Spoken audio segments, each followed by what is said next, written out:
You're born to an extremely poor family. It's somewhere between the 1650s and the 1730s, which was the golden age of pirates, and you were probably born somewhere in the Caribbean, Spain, or England. You grew up in one of the worst possible situations. Your family had you working basically from the second you were born just to try and make sure you had food and didn't starve to death. Fighting just to survive was your reality for the first 10 years of your life. But it's about to get a whole lot worse, because even as young as 10-year-old kids were choosing the life of a pirate. Kids saw the pirate life as a life of adventure, sailing on the high seas, following treasure maps with the hopes of becoming rich, and the excitement of battle. Not many people talked about the punishment for being caught as a pirate, which was, death. But some kids weren't so lucky to choose whether or not they wanted to be pirates, because some pirates were forced to join the pirate life. Tons of children were kidnapped by pirates to serve as crew members. Pirates didn't always care if the person they took was an adult or a child. If they needed more hands on deck, they would take anyone they could. This was most common when pirates needed more crew members after battles, or when their original crew members had died from disease, wounds, or storms. Sometimes children were targeted by pirates specifically because they were small and could perform dangerous tasks that bigger adults couldn't do, like climbing into tight spaces. The other option were orphans, and because they were forced to live on the streets and had nothing and no one, they were extremely desperate. Joining a pirate crew might have been a way to find shelter, food, and some kind of family. But we're going to pretend you chose to be a pirate and leave your family trying to find treasure. You quickly find out that life at sea wasn't exactly what you expected. Just like before, you still had extremely dangerous and hard work. Pirate ships typically had anywhere from 30 to 150 men on board, and because you were a kid, you served as a lookout, navigator, and gunner who was in charge of the ship's cannons and gunpowder. You worked tirelessly to keep the ship in good condition. Daily tasks like cleaning the ship, loading cannons, mopping the decks, and making sure that supplies like food and water were stocked. And after a long day of hard work, sleeping wasn't much better. Pirates didn't have comfortable cabins or soft beds. Instead, they slept on hard wooden planks, often crammed into tight spaces surrounded by other pirates. And believe me, these guys didn't smell good, but I'll get more into that later. The ship constantly rocked from the waves, making sleep difficult, and the air was thick with the smell of sweat, salt water, and gunpowder. And if all of that didn't make it hard enough to sleep, you also had to deal with the fact that you could die at any second. Pirate ships were often outnumbered in fights with merchant ships or naval forces, and pirates lived knowing that they could be killed at any time. Pirates got into fights pretty often, even multiple times a month. They had to deal with multiple navies constantly hunting them, the most famous was the British Navy, and other rival pirates trying to kill and steal everything they had. Many pirates died young in these fights, but if that didn't get you, a disease would.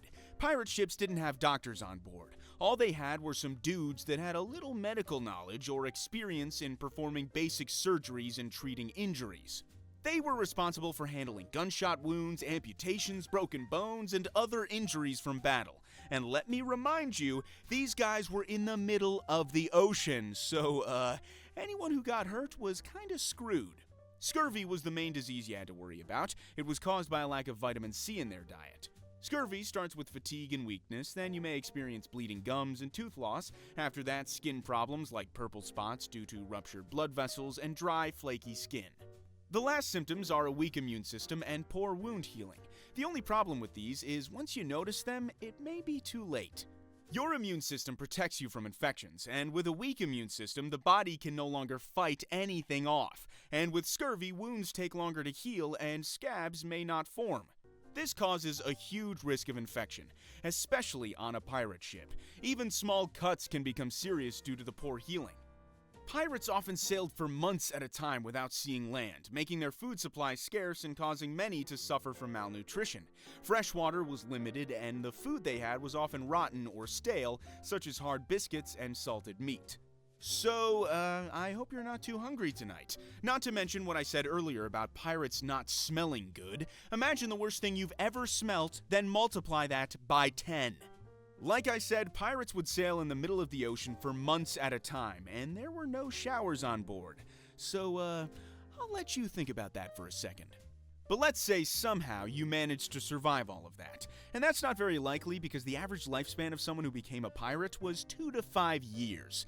The entire life goal as a pirate was to find treasures and move up the ranks to eventually be the captain of your own ship.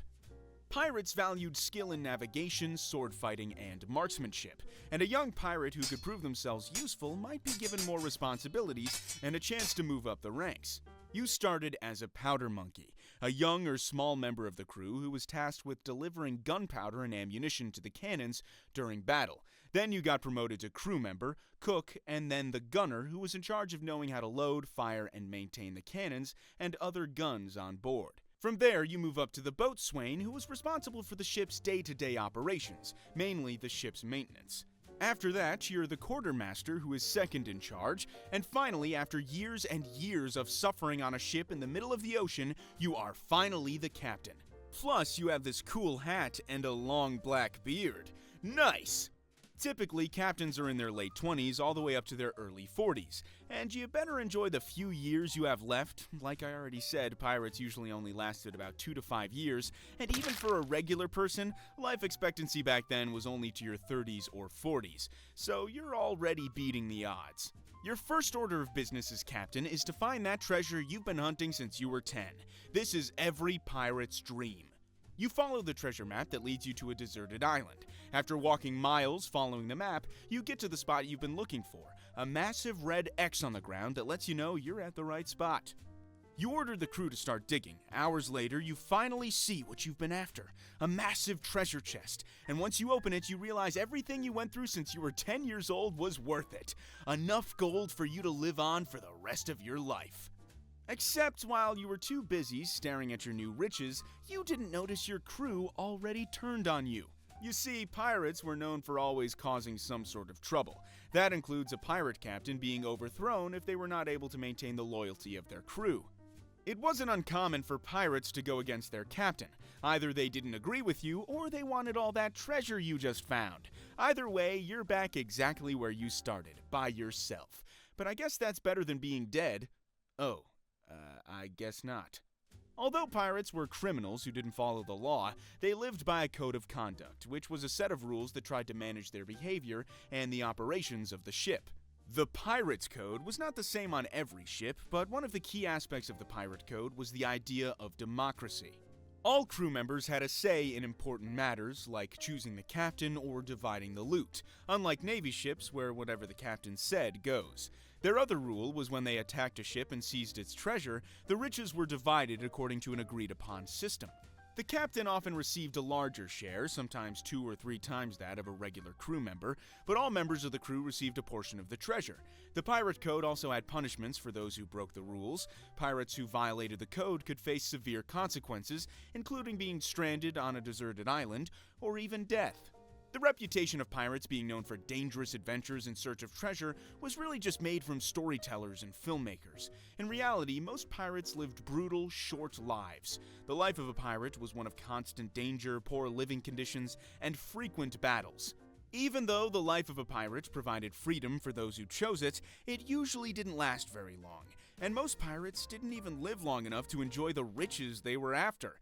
And unfortunately for you, you were born during this time, so, good luck.